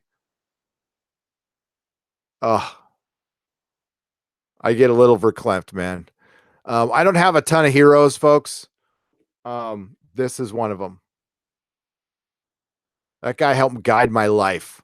Like, yeah, like Hitchhiker's philosophy to me. It's like how it's a guide to life. Oh, look at that good old Zaphod. This is cool. So, everybody, trivia question: what is Neil Gaiman's first book? Neil Gaiman's first book. First answer right gets the no prize. What is Neil Gaiman's first written book? God, this is Milliways. We must be at Milliways. Who are some of my heroes? My dad. Yes, he wrote the Hitchhiker book. He wrote a bio about the radio series in Douglas Adams. At least that was the first printed thing. I'm sure he did a bunch of little stories and shit. Don't panic. Thank you, Man of Action. That's what it was called. Yes, I have a first print. A book named Book. Yes. And oh man. A Pangalactic Gargle Blaster.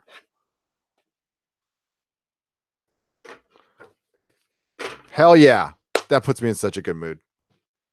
Did you not get this on Patreon or did you get this at YouTube? What happened? Did I not get what, Jess Reed? I'm going up. Repeat it, please.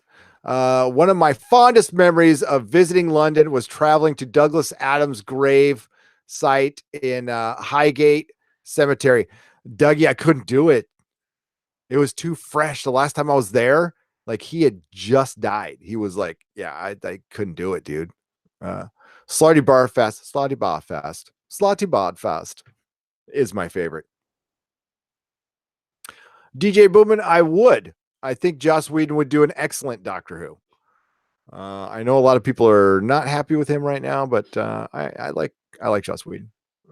I mean, as a writer, I don't know about like him personally. I've heard many things by people who have worked directly with him, and he can be a bit of a totalitarian taskmaster on the set. Listen, when you go out there and you see the people from Hollywood, the ones who are the most out there about like treating people with respect and being anti-bully, those are generally the biggest bullies in Hollywood. Joss Whedon was a bully on the set, like straight up bully. Now, there's some people who can stand up to him and some people who didn't. Can you answer me this question? When Christopher Eccleston decided not to be a part of the 50th anniversary, why didn't they make Paul McGann Doctor the War Doctor? And why did they create a new Doctor with John Hurt? Rebecca Gold, that is an excellent question. While John Hurt did a man's job in that, was wonderful. I love the War Doctor. I thought the same damn thing. Is the logic in that is they couldn't skip it. It would make no sense because like I know, yeah, they could have. I don't know the answer to that. I don't know. I think one of the greatest missed opportunities, I think Chris Eccleston will go to his grave regretting the emotional impact from that. Like it was still emotional, but if it was Eccleston, people would have been just.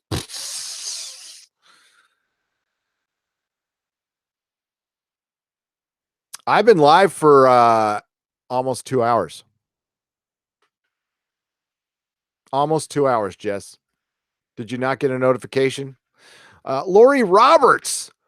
Oh, wait. Sorry. Koba with a 5-pound super chat. Oh, you already told me that. Lori Roberts, the great Lori Roberts, just sending some love, buddy. Well, right back at you, Lori Roberts. $5 super chat. Thank you so much. Hail, Lori Roberts. By the way, folks, if you're fans of the Exozone, and we have a lot of new subscribers, and they're like, what the hell's the Exozone? Well, Let me tell you what the Exozone is. The Exozone is a show. Exozone is a show that I do with my good friend Dictor Van Doomcock. Yeah, that's his real name. He's a supervillain. He's going to take over Earth someday. So I figure it's just best to be nice to him now. He and I have a shared passion for the strange, high strangeness. So it's not pop culture. We only do it once in a while. So it's a fair warning. We talk about UFOs, Bigfoot, and all that other stuff. So it's an entire show. We do it Saturday nights. This Saturday is an Exozone. It's going to be on his channel. I will be in full communication. We'll check out my website or look in the community tab. We'll tell you what time. I think it's probably going to be 8 or 9 Pacific. Doomcock and I back for the Exozone. Can't wait. Can't wait. I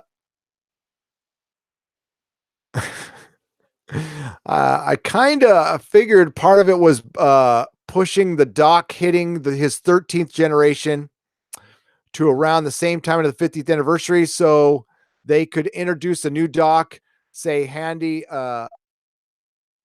also counted. Potato Lamb, yes, you're right. I wasn't even thinking right there. You're right. They wanted to push the regenerations ahead. So, and this all played into, for one, they were planning on doing a female doctor for a long time.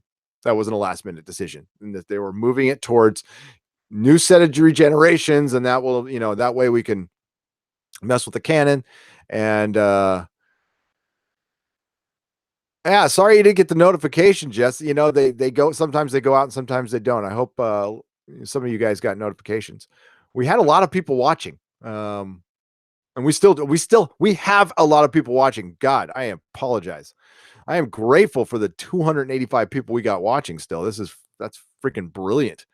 I'm glad anybody's watching, but no, I'm so happy that you guys are watching. And I wish I could go super long tonight, but I got another AA meeting to go to. Got to stay sober, folks. It's very important. Otherwise, you'll see fucked up, coked out Gary on the live stream. Now, it might make for 1 or 2 really good live streams, but then you'll never see me again.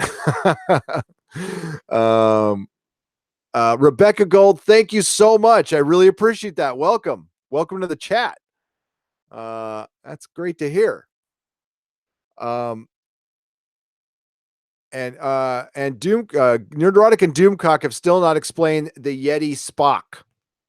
We will, OG Spock Love. We will. All I'm going to say is Bumbles bounce. When did you think Derek? What did you think? What did I think of Derek Jacobi's turn as the Master? Mark C, I am glad you asked me that question. That is my single favorite moment in any Doctor Who episode ever. Not kidding. Counting Tom Baker, everything. 50th anniversary, everything. That build up to the Master with the music and Martha finding out and Jack running down the hall. Man, I get goosebumps talking about it. That is fucking good television. That is great writing. That was so fucking good. I rewatched Utopia all the fucking time. I remember the first time I saw it, I just like my jaw hit the floor. What the fuck? That was great. Idris Elba will replace Jodie as the Doctor. He will play him like Bond. There, covers the inclusion basis, says Carl Manvers is in the house. Aren't you busy making a movie right now? Or taking a break from killing the MCU? No, I'm just kidding. Do I have my own t-shirt line? We are working on it. God. Monster Class, it's we were doing 2 right now. We're going to be doing a Death Before Disco, which is a Star Trek Discovery shirt, and we're doing just the Nerdrotic shirt, which is our logo. Some of our patrons are already going to get some, and then we're going to try to make them as cheap as possible. I'm having them I'm going to a printer that's actually a bunch of people in recovery, giving them jobs and stuff, people who are just, getting sober. I know we're trying to be all like, nice about it. And just saw Axonar for the 15th plus time. Chills me every time. Yeah, Axonar is great, Just Read. Yeah, it's we're going to get some Axonar. Can't wait for that. Jacoby, by the way, thank you. I always said Jacoby. I'm just going to stick with Jacoby. I've called him Derek Jacoby since he was in Gladiator. Chris Persia, thank you and thank you, Jess Reed, and thank you, Chris Persia, for the $5 Canadian. Gary, you become uber popular. Congratulations on 13,000 subscribers. Yeah, and we've doubled our subscriber base in 3 weeks. I don't know what's going on. Not doing much different. Yes, I saw Netflix Lost in Space. I didn't care for it. I mean, it was okay. It was okay. Monster Class, thank you for the thumbs up. I will keep you guys informed. We will get some stuff going soon. Yeah. So I've been doing the channel full time for maybe 2 months now. That maybe played something into it. I'm not sure. Henry V, Jacoby, Derek Jacoby. Yes. I liked Voyager. John US says, I loved Voyager. I say I liked Voyager. A lot of YouTubers are benefiting from season it's 11. Undead Nitroc being so awful. Yes. I mean, we've benefited from many things, but this is the one thing we benefited the most from. But we also benefited from The Expanse getting canceled, then renewed. That really helped us get our major push. People being really pissed about Star Trek Discovery. Yeah, and Venture Brothers. Can't forget Venture Brothers. We covered Venture Brothers because we love the show, and a lot of people were happy about that. So that was good. We love that show. We should talk about it because since I have it kind of in there, we should talk about Rami Malek. We all fans of Rami Malek here. Rami Malek. I'm sorry, Rami Malek. Mr. Robot's a show we cover. It's one of the most popular shows we cover. It's freaking great.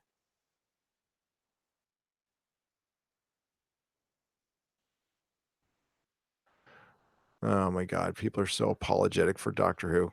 Like, it's the greatest episode ever. Yeah. Sure. Okay. So Rami Malek is going to be possibly a James Bond villain. I think that would be pretty good. I think that'll work. Trying to find the article, but you can just trust me. It's there. Rami Malek is a James Bond villain. How do you guys feel that? And like, I love James Bond. I do. That's the other English. That's the other British thing I adore. The last couple have been kind of like, I don't know. They're missing something. I like Daniel Craig a lot. I know Casino Royale was awesome. That was like the Batman Begins of Bond. That was the shit. But they never matched that. I don't know why. They've been good, but not great. If Axonar does 2 episodes, it will be 30 minutes better than all of STD hands down. Yes. Yeah, we're getting 2 15-minute episodes. That's it.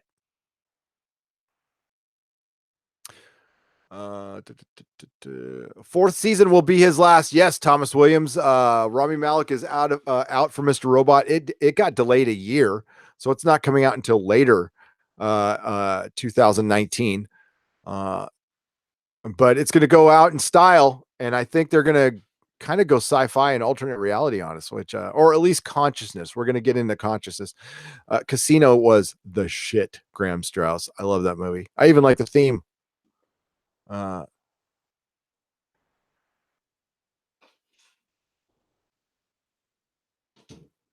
he's not really. That's a good point, Alexander.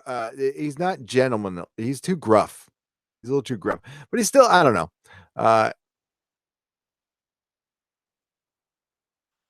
grew up on Roger Moore, so not everybody loves Roger Moore. I do. And when Moonraker came out, I was like, Doug's in here. We saw Moonraker, dude. Or did we? I can't remember. I was like 9 or 10 when that came out. I fucking loved it. I thought it was the greatest thing ever. Jaws got a girlfriend. I'm like, man, this is great. I was a kid. Don't like Daniel Craig. Bond went all born, and I hated it. Yeah, well, Rebecca, that's what went wrong. It lost its sex appeal. It got too real, too grounded. Bond is not supposed to be. Bond is a superhero. Bond is a superhero. Now it's got to ride a line. It can't be like too silly, but Like my favorite Bond movie, my favorite is Live and Let Die. I love Live and Let Die. I think it's a great movie. I love that movie.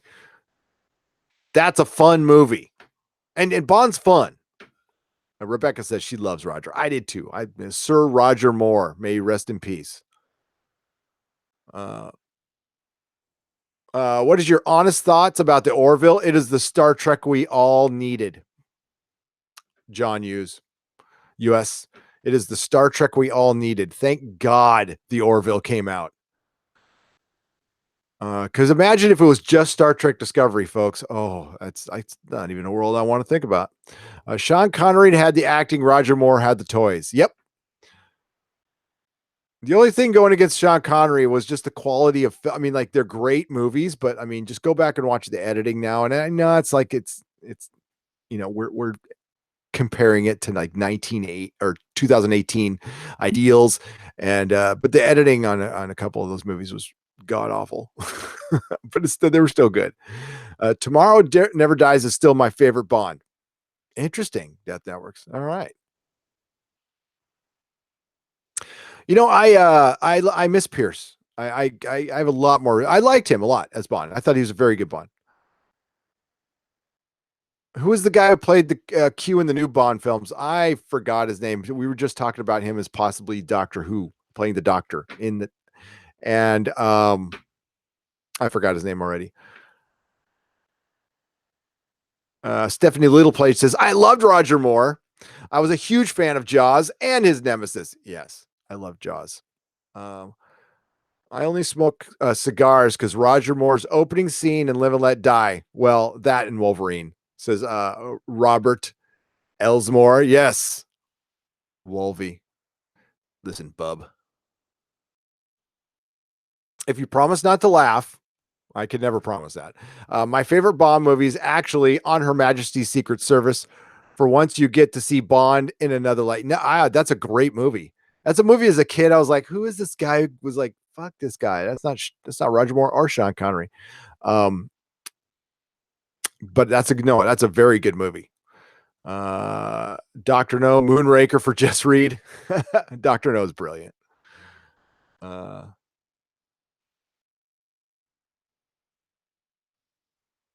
Uh, Pierce was great, but surfing on a car door got a bit silly. I gotta agree with you there.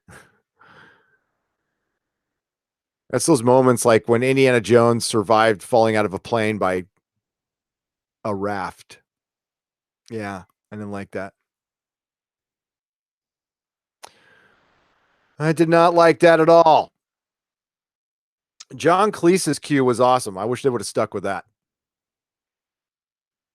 I wish they would have stuck with that. Oh my God.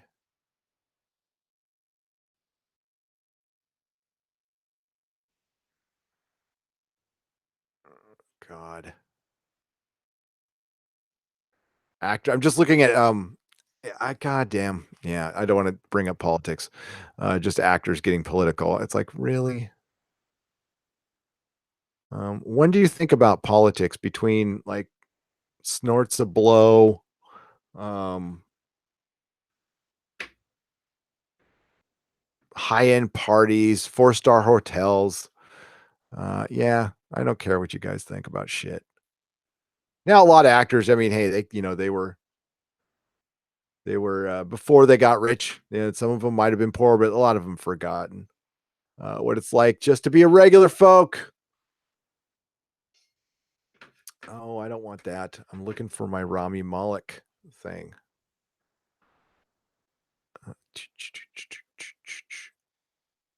Dude, that Godzilla thing looks fucking dope. That just looks here. I'm not supposed to show this stuff, but it's on another website. It's a terrible. Don't go to IO9 unless you want to get really pissed. They're good to mine articles as a YouTuber because, like, really, I don't know. Like, these are all like they're new geeks. Um, but dude, look at that! Holy shit! Ah, when does this come out? I should know this. If they pull this off, this might be my favorite thing. Oh, damn, that look cool. Look, that's how you deal with an eagle there. Sauron. Uh,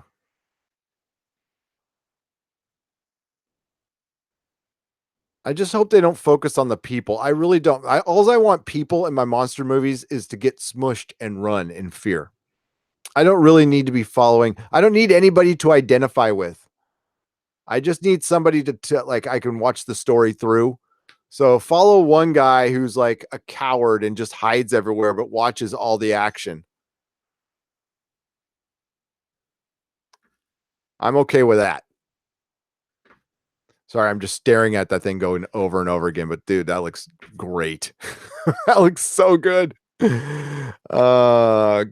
Gotta go to bed now. Thanks, Nerdrotic Channel. Keep rocking, mate. Hey, Rebecca, thanks for joining us. I really appreciate it. You keep rocking, and y'all come back now. You hear?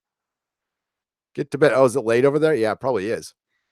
Actually, I'm going to wrap things up because I've got to go to my AA meeting, and Mrs. Nerdrotic, you know what, man? She can bring home the bacon and fry it up in a pan because she is the shit. She can cook, and I smell some good food. That's all I do. It's like really distracting me right now. I'm going to put up my Patreon video here, and we'll chat with you guys a little more. But thanks for popping in. Sorry, it's a short nooner.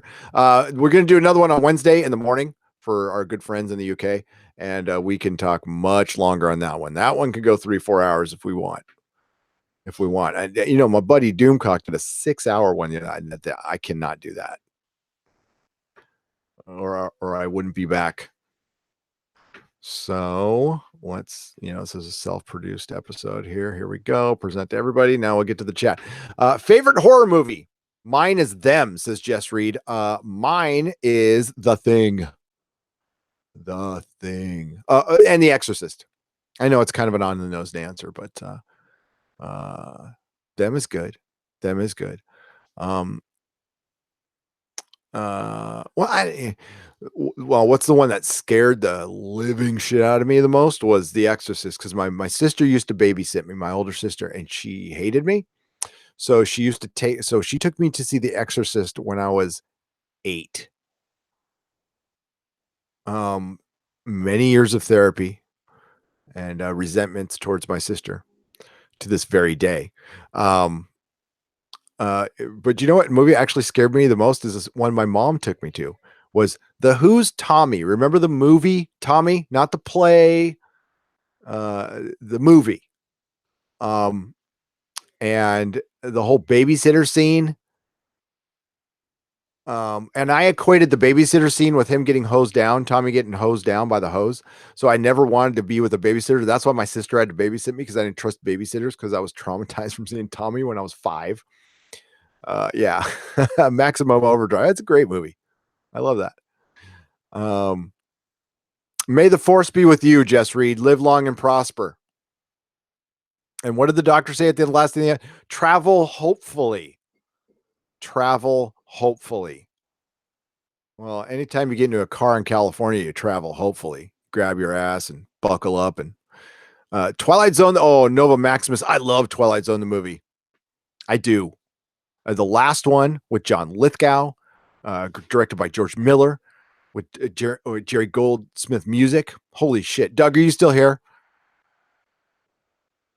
Doug remembers how much I loved Twilight Zone. Doug bought me the Twilight Zone Companion, which is written by Mark Zickery, who is Mr. Sci-Fi on YouTube, and he's really dorky. You want to talk about like a first generation fucking nerd is Mr. Sci-Fi.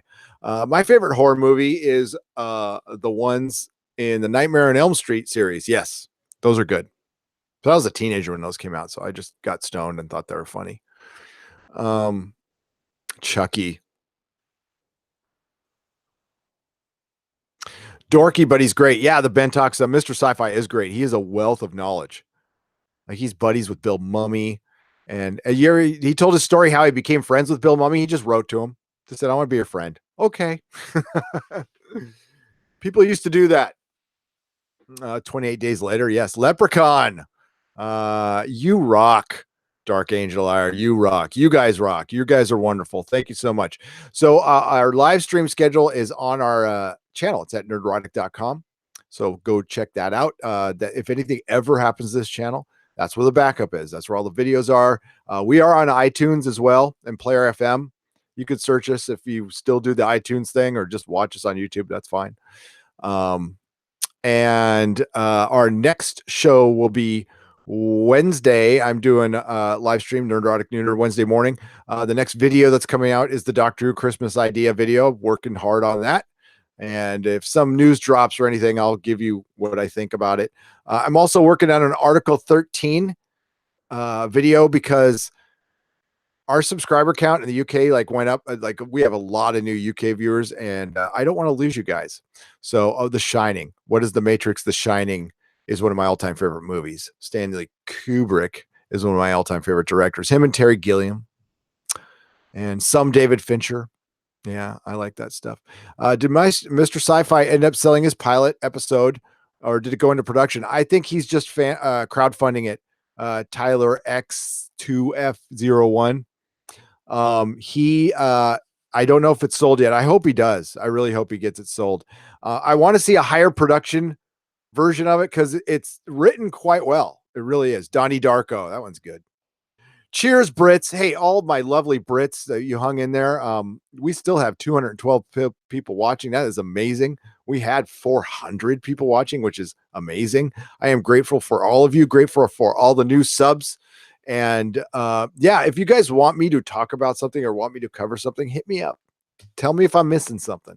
I enjoy the feedback. It takes me a little while to get back. I'm still working on. There's so many messages. This is all, I'm new to this. I am new to this. So, yeah, we had 400 people watching. What is The Matrix? Yeah. So it's going to take me a little while to get back, but do send me the stuff. I will get back to you. Okay. Rich Silverwood, what's up? Is it too late to submit my Doctor Who Christmas episode idea? No, it is not. Go ahead and leave the comment here on this video. I'm still working on them. So still working on them. Be your next prime minister. I'd be terrible. I'll do what you want. Just be nice. Okay. That's it. And porn remains free. The internet is free. And, but yeah. All right, everybody. Y'all have a good day. Thank you all for jumping in here. Oh, wait, I can't go without thanking my super chats. I would be remiss to do that. Which we had. Oh, so many. Jesus Christ. Movie Finobi for $4.99. Movie Finobi for $1.99. Pocket Jack Comics for $5. Silhouetted Animator for $2. Gamer Gambit for $9.99. A retracted message and somebody for £5. I don't know who you were. Silhouetted Animator for $5. Kenobi Crazy One for $2. A Wire Monster for £5. Pocket Jack Comics for $2. And he has a comic book on a Kickstarter called Guinevere and the Divinity Factory. Go check it out on Kickstarter. We also have Mark Sita for £9.99. Tamrocks for $10. Good to see you. Steele Johnson for $2. Rosie G12 for $1.99. The Beautiful Twisted Mind for $2 Canadian. Telegon for £2. Mark C for $5. The Nenster for $5. Gregory Ramirez for $2. Dakota Stanton for $5. Nordry EQNEL for £2. Gregory Ramirez for $2 additional. Wire Monster paid £2 to say subscribe to Pootie Pie. That was hilarious. John T. Net, 100 Hong Kong dollars. Zach Lindner for $5. Koba for £5. Lori Roberts, good to see you, $5. Mark C for $5. Chris Persia for $5 Canadian. Jess Reed for $5. And Gamer Gambit, keep on rocking for $1.99 right there at the last minute. Man, you keep rocking, everybody.